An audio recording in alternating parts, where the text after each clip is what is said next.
Bonjour à tous, bonjour les amis et soyez les bienvenus dans ce direct. On va continuer le projet qu'on était en train de réaliser. Mais avant de continuer, c'est vrai qu'on avait fait la fonctionnalité qui permet de créer un compte. Voilà, lorsqu'on saisit le formulaire, on va créer un compte et dans cette vidéo, nous allons voir maintenant comment réaliser la fonctionnalité qui va nous permettre de se connecter. Bon, c'est vrai que c'est pas une vidéo, c'est un direct. Désolé si j'ai dit vidéo, mais je compte mettre la vidéo, republier la vidéo sur les différents réseaux sociaux tels que Facebook et une vidéo première. Donc on va continuer la formation, mais avant de continuer la formation, il y a un de mes abonnés qui m'avait recommandé de modifier un peu le projet. Donc j'ai tenu à modifier un peu le projet, mais j'ai pas encore modifié le MCD, on va modifier ça devant vous. Voilà, donc je vais rajouter une autre entité que je vais appeler état, tout simplement. Voilà, je vais l'appeler état. Ok, l'état il aura son identifiant, donc ID état. De toutes les façons, l'identifiant il sera généré automatiquement, donc c'est pas bien compliqué. Et puis on aura une propriété libellé état. Voilà, libellé état. Donc libellé état, ça sera plutôt un varchar de taille 14. Bon, je vais mettre 70 caractères. Et on va valider. Donc il y aura une association juste devant. Bon, là on va laisser association 0 comme ça, et je vais mettre les différents liens pour dire que un équipement peut avoir un seul état en ce moment. Par exemple, l'état, en fait, l'état, ça peut être disponible ou non disponible. Disponible ou non disponible. Voilà. Donc, normalement, il peut y avoir un état. Par exemple, il peut y avoir des équipements qui ne sont pas disponibles. Donc, l'état indisponible peut y avoir. Donc, je peux mettre 0N. Voilà. Et puis, au niveau de l'équipement, on va rajouter aussi la quantité. Voilà, donc je rajoute quantité, donc NB ou bien quantité tout simplement, je vais l'appeler quantité, mais là je vais pas mettre les accents tout et tout. Ça sera un champ de type décimal. Voilà, donc j'ai rajouté une quantité. Ok, donc on va devoir intégrer ça dans notre modèle. Mais on va aussi ajouter une migration. Voilà, parce que si on ne rajoute pas de migration, ça peut générer des erreurs. Donc on va retourner dans le code. Donc on va créer on va faire PHP artisan make modèle état -m. Donc j'utilise -m, comme ça il va créer en même temps la migration, en même temps le modèle. Voilà. Normalement, la migration va se trouver dans le dossier database, dossier migration. Voilà. Donc, on a état. Voilà. Donc, vous voyez qu'il y a un autre problème qui peut arriver. Parce que lorsque je vais vouloir exécuter les migrations, il va, vu que au niveau des équipements, lorsque on fait nos tables au niveau des équipements, on aura besoin de l'ID de l'état au niveau des équipements pour dire que c'est disponible ou bien c'est pas disponible. Donc pour dire que c'est disponible ou c'est pas disponible. Et puis au niveau des états, on va devoir exécuter en fait la migration état avant d'exécuter la migration équipement. Donc pour faire ça, on va devoir modifier On va devoir modifier le nom de la migration. Moi, je vais venir modifier le nom. Je vais mettre 10. Voilà, pour que ça puisse monter. Tout simplement. Donc, il va créer en même temps la migration ici. Voilà, on a le libellé de l'état. Donc, je vais retirer ça. Je vais retirer ça. Donc, on aura string libellé état. Voilà, donc on a le libellé de l'état qui est là. Et puis au niveau du modèle aussi, on va aller rajouter la variable fillable. Donc voici le modèle état. Ici, je définis une variable une variable qui sera de type protected, une variable protégée que j'appelle fillable. Voilà, vu que c'est une seule propriété. Voilà. Maintenant, au niveau de équipement, au niveau de l'équipement, vu qu'il va devoir recevoir l'identifiant de catégorie, mais il va aussi recevoir l'identifiant de l'état. Voilà, donc on va copier tout ça. Tout simplement, donc là, ça sera plutôt état. Tout simplement. Bon, je vais mettre état sans S. Et puis ici, ça sera plutôt état. Et puis là, ça sera plutôt état ID. Voilà. Donc, on lit en fait l'état. Donc, maintenant, au niveau des états, bon, je vais copier ça. Je copie la fonction de équipement là pour venir mettre ça dans état. Tout simplement. Voilà.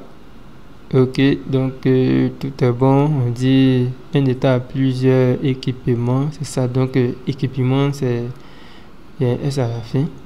Vu qu'il a plusieurs équipements. Donc là, ça sera as many. Bon, maintenant, on va venir travailler sur la migration. Donc au niveau de état, c'est état qui va donner sa clé étrangère à équipement. Voilà, donc simplement, bon, on a la possibilité je vais copier l'ID de catégorie directement. Voilà, je copie l'ID de catégorie et je vais venir remplacer, ça sera plutôt état ID. État ID, ici aussi ça sera état ID, et puis ici ça sera l'état, tout simplement. Donc ce qui veut dire que nous allons devoir on va devoir réinitialiser, on va devoir refaire en fait la migration. Voilà, donc on va réexécuter la migration en faisant php artisan migrate. Cette fois-ci, on va mettre 2 points refresh. Donc, normalement, pour exécuter une migration, c'est php artisan migrate. Mais là, vu que la migration existe déjà, on va vouloir rafraîchir pour tout supprimer avant de réexécuter. Donc, je fais php artisan migrate 2 points refresh. Voilà, donc j'espère que ça ne va pas générer d'erreur. Ok.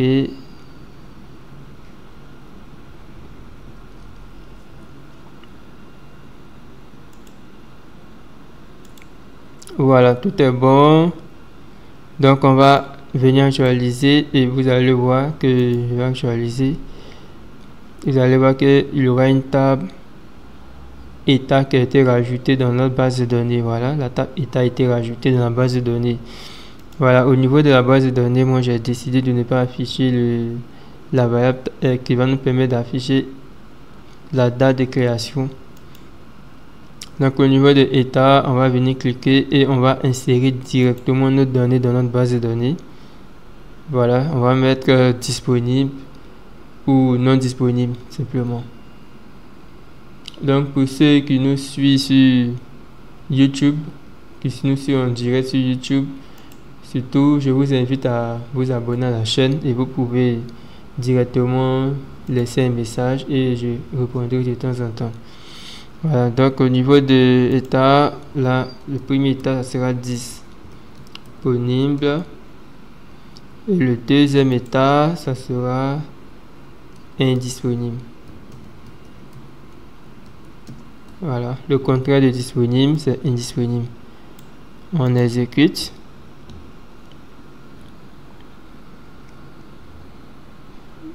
Voilà, on exécute. Donc en ce moment, il n'y a personne qui nous suit sur la chaîne YouTube pour le moment, mais j'espère que vous allez pouvoir revoir la vidéo. Donc on va pas vous attendre. Voilà, donc là, on a disponible et indisponible qui est là. Voilà, donc on va revenir à nos moutons. On avait déjà fait la fonctionnalité pour créer un compte. Voilà. Au niveau de la table user, vu qu'on a refait la migration, ça a supprimé les données qui étaient enregistrées. Donc je vais me réenregistrer tout simplement. Je vais remettre un mot de passe, mon adresse et mon mot de passe. Je clique sur s'inscrire. Voilà, on dit l'inscription a bien été effectuée. Et dans cette vidéo, dans cette partie, nous allons attaquer le formulaire d'inscription. Voilà, pour gérer le formulaire d'inscription, c'est pas compliqué. On va utiliser la Laravel. Donc on vient au niveau de sécurité, on clique sur authentification tout simplement. Voilà, authentification manuelle tout simplement. Voilà, donc nous allons simplement copier tout ça. Donc je vais exécuter la fonction authenticate. Je copie ça.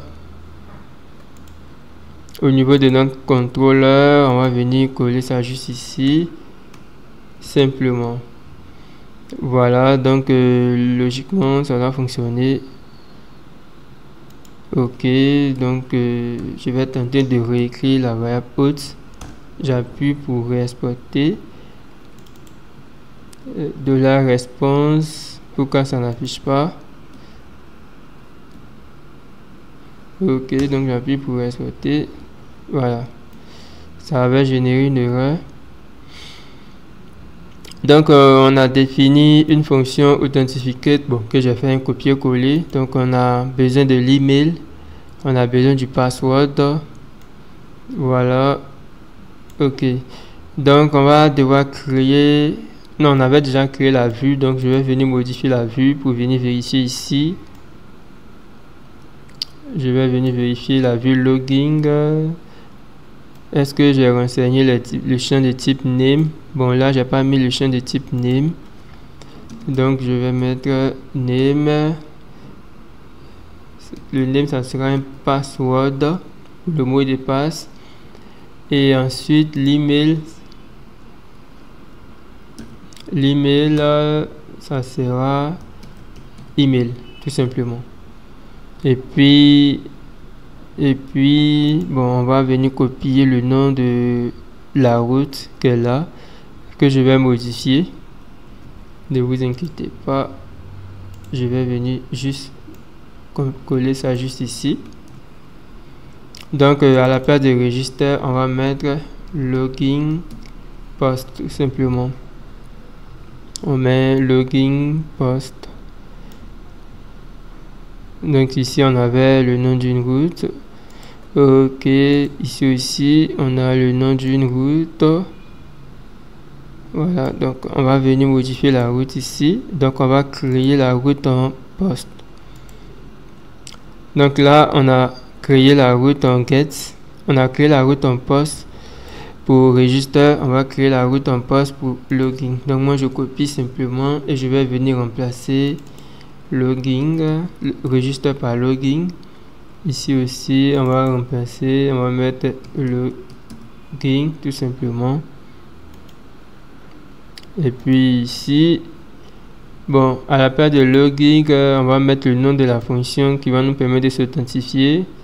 On avait copié, on avait appelé ça, on avait vu que c'était authenticate. Donc au niveau de du fichier web.php. Là, on va venir mettre authenticate, tout simplement. Donc, la fonction login permet d'afficher la vue et la fonction authenticate permet de traiter le formulaire. Donc, on va venir vérifier est-ce que je n'ai pas fait d'erreur, est-ce qu'il n'y a pas des erreurs qu'on a générées. Ok, donc il n'y a pas d'erreur. Donc, logiquement, lorsqu'on va tenter de se connecter, tout devrait fonctionner correctement. Donc, logiquement, tout devrait fonctionner. On va continuer la formation. Donc, je vais actualiser d'abord. Je vais vérifier est-ce que j'ai mis le CSRF, la directive CSRF. Voilà, je vois que j'ai pas mis la directive CSRF. Ça n'allait pas fonctionner. Donc, on va mettre la directive CSRF et je vais réactualiser.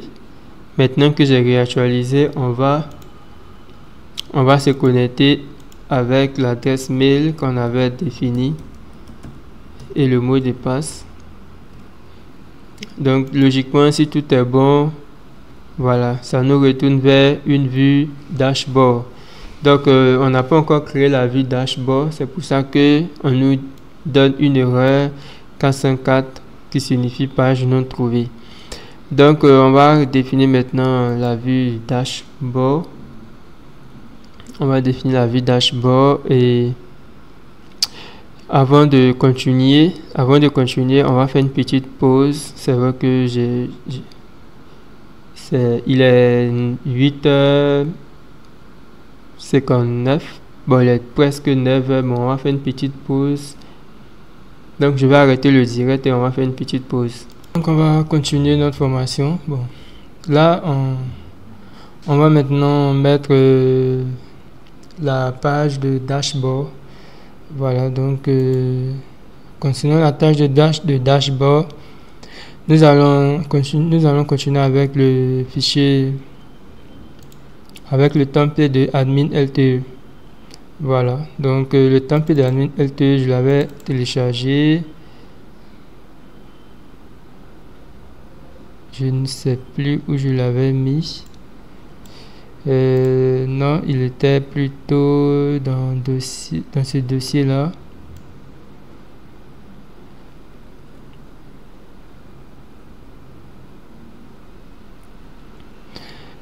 Ok, je sais plus où je l'avais mis. Excusez, je cherche le template. Ok, non, c'était dans... Bon, je vais rechercher directement ici. Admin LTE. Ok, donc voici ça. C'était dans le dossier téléchargement. Donc, voici le template admin LTE. Donc, on va dans page. Exemple. Donc, on va rechercher le template dashboard.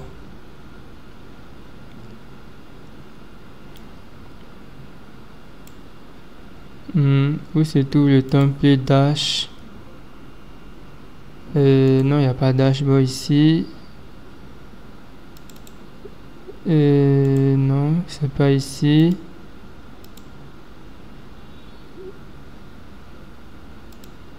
Normalement, ça devait être quelque part ici, le dashboard. C'est bizarre. Layout, non. Normalement, ça devait être dans exemple. Voilà. Ça devait être ici dans exemple.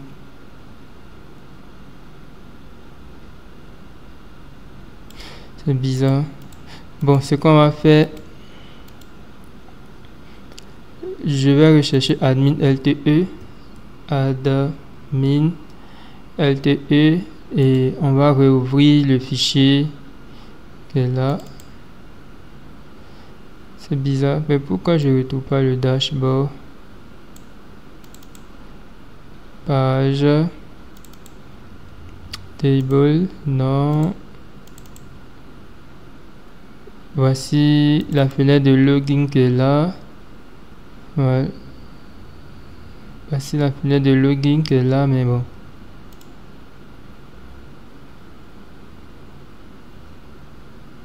Bon, je vais lancer le blank. Ceci, c'est bizarre, il n'arrive pas à accéder aux différents fichiers CSS. Apparemment, j'ai tout copié pour aller mettre ça dans le dossier. Bon, on va aller vérifier. Est-ce que j'ai pas fait une grosse bêtise? Donc, je vais aller vérifier au niveau du dossier public. Bon, j'ai réduit ça, On va aller vérifier au niveau du dossier public.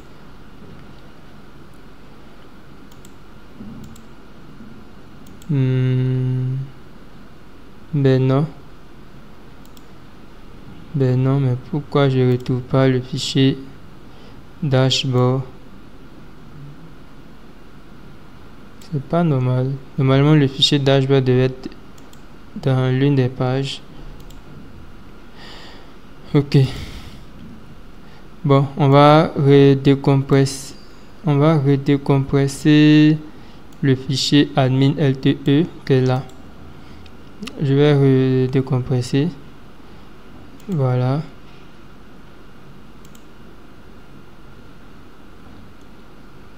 Je vais le redécompresser parce que normalement ça devait pas. Normalement, par exemple, je devais avoir le fichier dashboard. Donc je recherche le fichier dashboard mais je ne retrouve pas. Donc je vais le décompresser. Peut-être que j'ai dû le supprimer sans faire exprès.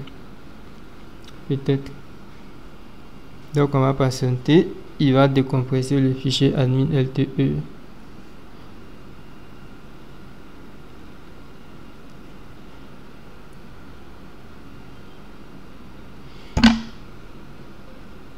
Voilà, la décompression est terminée. On va dans page, exemple. Je recherche dashboard. Il n'y a toujours pas le fichier dashboard. Bien, le fichier dashboard n'est pas ici. Aïe. Ou bien ça doit être un index. Bon, où se trouve le fichier index? Bon, je vais exécuter celui-là. Ok, donc on va prendre ce template là. On va prendre ce template. C'était plutôt blank.html. Donc là, je vais l'ouvrir avec Visual Studio Code. Je vais l'ouvrir directement avec Visual Studio Code. Je copie tout ça. Et ici, on va créer simplement un fichier. Non, je ne vais pas créer de la sorte. Je vais utiliser le terminal pour créer le fichier dashboard. Donc pour créer la vue dashboard, je fais PHP artisan. PHP artisan make 2.view. On va le mettre dans le dossier hôte point dash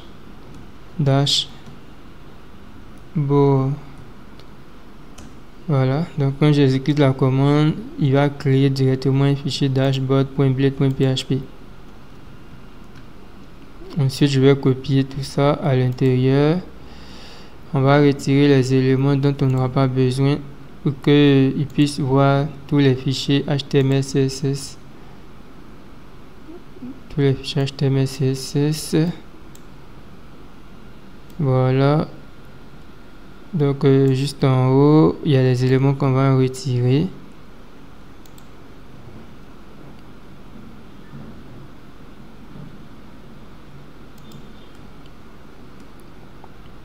Voilà, donc logiquement tout devrait fonctionner correctement, mais rien ne va fonctionner parce que j'ai pas encore défini la vue.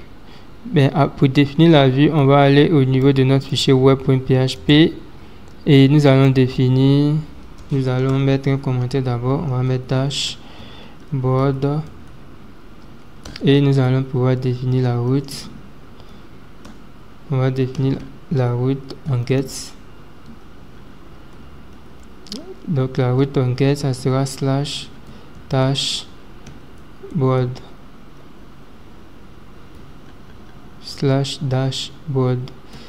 et puis comme fonction nous allons mettre user controller nous allons mettre d'abord le contrôleur, l'user controller, virgule et le nom de la fonction. Bon, on va l'appeler dashboard simplement, et je vais nommer la route.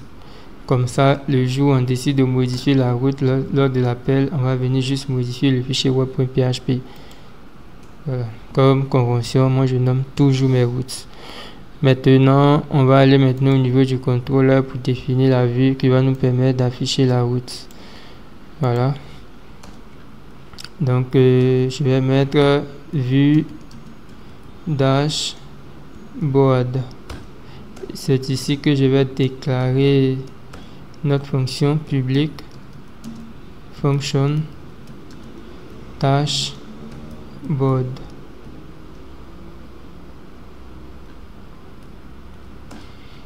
Et puis je vais retourner une vue, donc je fais return view auto.dashboard.virgule. ok, donc logiquement, lorsqu'on va venir actualiser, donc logiquement le message d'erreur devait disparaître. Voilà, le message d'erreur a disparu. Ok, tout fonctionne correctement, sauf il y a quelques erreurs par rapport aux images qui ne s'affichent pas correctement. Voilà, donc maintenant ce qui va nous rester à faire, c'est d'essayer de modifier ce template là pour retirer les éléments dont on n'aura pas besoin. Voilà, donc pour retirer les éléments dont on n'aura pas besoin, vous savez exactement ce que vous devez faire. Et ce que vous devez faire, c'est plutôt aller dans le code source et retirer les éléments que vous n'aurez pas besoin dans votre projet. Voilà. Et vous devez aussi garder en tête que l'application va nous permettre de gérer en fait les équipements achetés par les différents utilisateurs, c'est-à-dire les employés. Bon, là moi j'ai créé une entité, j'ai appelé ça users, ce sont des employés. De toute façon, les utilisateurs sont des employés. Dans mon logiciel, j'estime que chaque utilisateur est un employé et chaque employé va utiliser l'application. Donc, au lieu d'utiliser le terme employé, je préfère utiliser le terme utilisateur. Donc, quand je reviens dans la modélisation que j'ai faite, tout qu'on fait ici, c'est marqué relation 0, mais on s'en fout du nom de la relation. Par contre, si la relation était porteuse de données, on va mettre une relation parce que si l'association était porteuse de données, on va mettre un nom correct. Par exemple, si on voulait que l'utilisateur puisse acheter des produits, c'était une boutique en ligne, là, ici la relation ça sera un N, ici aussi ça sera un N. Et là, l'entité qui est là au milieu, on allait mettre commandé. Parce que il va porter des données, il va prendre en fait l'identifiant de l'utilisateur, l'identifiant du produit qui est acheté. Mais là, c'est un logiciel qui va nous permettre de gérer les équipements que l'utilisateur va acheter. Donc, si on a donné la responsabilité au sein de l'entreprise à un utilisateur, on lui dit va acheter tel équipement informatique, ou bien va acheter une imprimante, ou bien va acheter on peut lui demander d'aller acheter par exemple le papier RAM qui est terminé. Il va aller acheter le papier RAM, c'est lui qui allait acheter, donc c'est son nom qui sera identifié à l'équipement. Et il a acheté combien de papier RAM? Il a acheté par exemple une quantité de un paquet de papier RAM, donc la quantité ça sera plutôt un paquet. Donc le nom de l'équipement, on va mettre paquet de feuilles RAM. S'il y a des détails à renseigner, on va renseigner les détails. S'il y a le prix d'achat, on va mettre le prix d'achat. Et la quantité, si c'est un paquet qu'il a acheté, on va mettre un paquet. Voilà. Et puis, par défaut, vu qu'il vient à peine d'acheter, l'état sera disponible. Mais avant d'aller acheter un autre papier RAM, on va devoir venir se connecter pour marquer que l'équipement n'est pas disponible. Voilà, l'équipement est non disponible parce que s'il y a déjà un équipement qui est disponible, ça sert à rien que l'équipement ne soit pas disponible. Donc par contre aussi on peut renseigner aussi la date à laquelle on a enregistré. mais je pense que c'est pas important de modéliser ça dans le MCD. Mais voilà, donc chaque équipement appartient à une catégorie. Voilà, chaque équipement a un état, soit disponible, soit indisponible. Si l'état est disponible, donc on peut acheter un nouveau. Donc si on s'en va acheter un nouveau, on sera obligé de venir marquer que l'état est indisponible. Et puis ça va permettre à savoir que dans le mois, on a acheté tel ou tel équipement. C'est vrai que j'ai pas mentionné ça dans le MCD. Mais au niveau de la Ravel, nous, on va gérer ça directement dans le MCD. Donc, retournons à notre projet. Je compte sur vous pour modifier ça.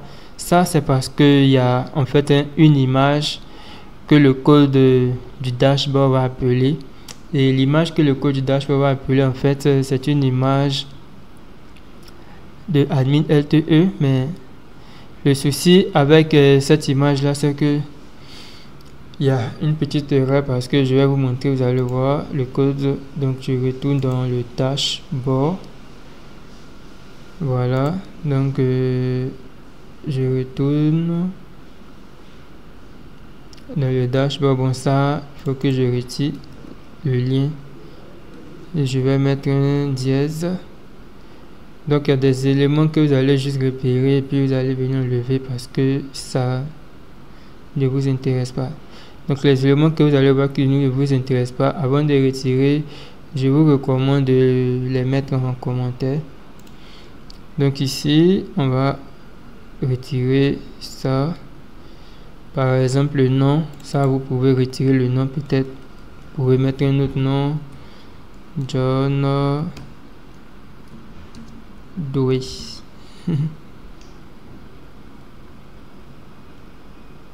Voilà, donc ici aussi on va retirer ça pour que la page puisse accéder au lien des différentes images.